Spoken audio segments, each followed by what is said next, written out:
علیہ السلام کے پیارے دیوانوں، آج پوری طاقت و قوت کھانے پینے پہ صرف ہو گئی، لباس پہ صرف ہو گئی، رہن سہن پہ صرف ہو گئی، مکانات پہ صرف ہو گئی، تو کامیابی اس کا نام نہیں کہ کپڑے مل جائیں، لباس مل جائیں۔ اللہ اکبر، میرے آقا علیہ السلام کے دیوانوں، کامیابی یہ ہے کہ جہنم سے بچا لیے جائیں اور جنت کے مسافر بنا دیے جائیں، جنتی بنا دیے جائیں۔ اور بڑا کامیاب وہ ہے کہ دنیا میں جانے سے پہلے جنت کی بشارت مل جائے، دنیا سے جانے سے پہلے۔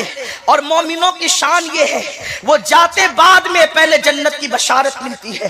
قرآن کہتا ہے ان الذین قالوا ربنا اللہ ثم استقاموا تتنزل علیہم الملائکہ الا تخافوا ولا تحزنوا وابشروا بالجنۃ التي کنتم توعدون۔ جن لوگوں نے کہا ہمارا رب اللہ ہے، وہ اس پر استقامت کے ساتھ ڈٹے رہے، پھر اس کے پاس اللہ کے فرشتے آتے ہیں اور کہتے ہیں گھبرانا مت، خوف مت کھانا، ہم تمہارے دنیا میں بھی مددگار ہیں، آخرت میں بھی مددگار ہیں، اور اس دنیا میں بیٹھے بیٹھے اس جنت کی بشارت لے لو جس کا تم سے وعدہ کیا گیا ہے۔ دوسرے مقام پر کہا گیا یا ایتھا النفس المطمئنہ ارجعی الی ربک راضیۃ مرضیہ فادخلی فی عبادی وادخلی جنتی۔ جب مومن دنیا سے جاتا ہے تو اللہ کے فرشتے کہتے ہیں اے نفس مطمئنہ چل اپنے رب کی طرف لوٹ جا، اس حالت میں کہ تیرا رب تجھ سے راضی ہے، اور اس کی جنت میں داخل ہو جا۔ میرے پیارے آقا علیہ السلام کے پیارے دیوانوں، تو کامیابی بڑی عظیم چیز کا نام ہے۔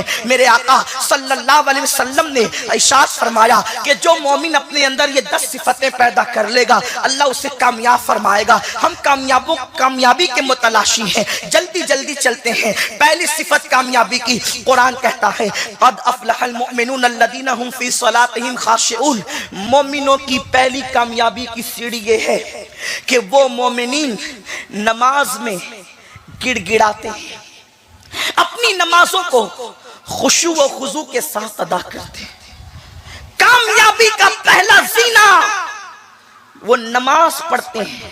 نمازی 2 قسم کے ہیں، ایک وہ جو فرض کا بوجھ سر سے اتارنے کے لیے پڑھتے ہیں، ان کا بوجھ تو اتر جاتا ہے لیکن ان کو کوئی مرتبہ زندگی بھر نہیں مل سکتا، نہ دنیا میں اور نہ آخرت میں۔ آج لوگوں کو بڑا عجیب وہ ہے، یار دیکھو وہ فلانی لوگ کتنی نماز پڑھتے ہیں، دوڑ دوڑ کے پڑھتے ہیں، انہیں پتہ ہی نہیں ہے کہ نماز کس چیز کا نام ہے۔ جو دوڑ بھاگ کر رہے ہیں نماز کے لیے، انہیں پتہ نہیں ہے کہ نماز کس چیز کا نام ہے، اس لیے کہ نماز اہل دل کے لیے ہے اور نماز اہل دل کی نماز ہے، اور جن کے پاس دل ہی نہیں ان کی نماز کیسی؟ آپ کہیں گے آپ بھی کوئی نیا فتنہ لے کر آئے کہ ان کے پاس دل نہیں ہے۔ کیوں ان کے پاس دل نہیں ہے؟ میں کہتا ہوں دل تو ہے، لیکن دل 2 طرح کے ہوتے ہیں۔ ایک دل وہ ہوتا ہے جو گوشت کا لوتھڑا ہوتا ہے، اس دل میں اور کتے کے دل میں کوئی فرق نہیں ہوتا، اس دل میں اور مرغے کے دل میں کوئی فرق نہیں ہوتا۔ پھر کہا کہ آپ کس دل کی بات کرتے ہیں؟ میں کہتا ہوں اس دل کی بات کرتا ہوں جس کو 14ویں صدی کا سید الصوفیہ مجدد اعظم کہتا ہے دل ہے وہ دل جو تیری یاد سے معمور رہا، دل ہے وہ دل جو تیری یاد سے معمور رہا، سر ہے وہ سر جو تیرے قدموں پہ قربان۔ اس دل کی بات کر رہا۔ صاحب دل وہ ہے جس دل میں آمنہ کے لال کے جلوے موجود ہیں، صاحب دل وہ ہے جو دل آمنہ کے لال کی یاد میں دھڑکتا ہے، صاحب دل وہ ہے جس دل کے اندر آمنہ کے یاد کے لیے جذبات اٹھتے ہیں۔ ہاں ہاں، وہ دل ایسا دل ہے کہ اس دل کے اندر کائنات سمٹ آتی ہے۔ فقط گھٹے تو اگر گھٹے تو فقط مشت خاک ہے انصاف، اگر بڑے تو وسعت کونین میں سما نہ سکے۔ یہ دل ہے، عاشقوں کا دل یہ ہے۔ عرش جس کا مشتاق ہے وہ عاشقوں کا دل ہے۔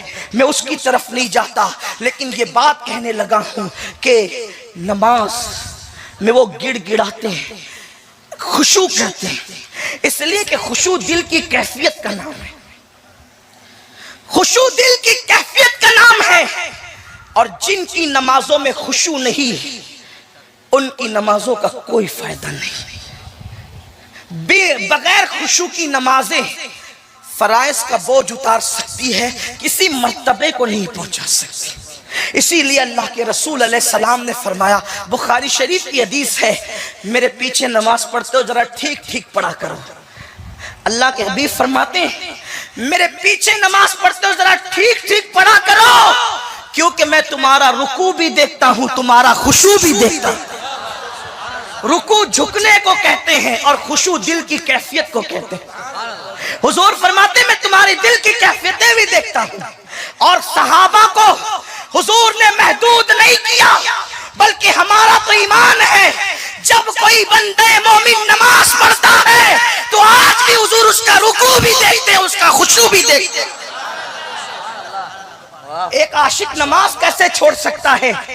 اس لیے کہ جب وہ اپنے آپ کو دکھانا چاہتا ہے حضور کو تو وہ نماز کی حالت میں کھڑا ہو جاتا ہے۔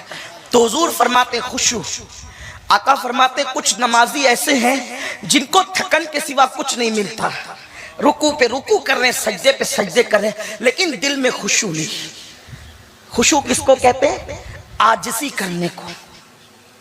صحابہ جب نماز پڑھتے تھے تو آنکھوں میں آنسو آتے تھے۔ آج اپنی نماز میں تو بچوں کی ٹیوشن، بکری کا چارہ، بیوی سے جھگڑے کا ٹینشن، یہ سب نماز میں ہو رہا ہے۔ حضور فرماتے ہیں لا صلاۃ الا بحضور القلب، وہ نماز ہی نہیں ہے جس میں دل حاضر نہیں۔ ہم اپنی نمازوں کا احتساب کریں۔ اسی لیے تو ہم حیران ہیں کہ نماز پڑھنے والا جھوٹ کیوں بول رہا ہے، نماز پڑھنے والا چوری کیوں کر رہا ہے، نماز پڑھنے والا زنا کے اڈے پہ کیوں جا رہا ہے، نماز پڑھنے والا فلم کیوں دیکھ رہا ہے۔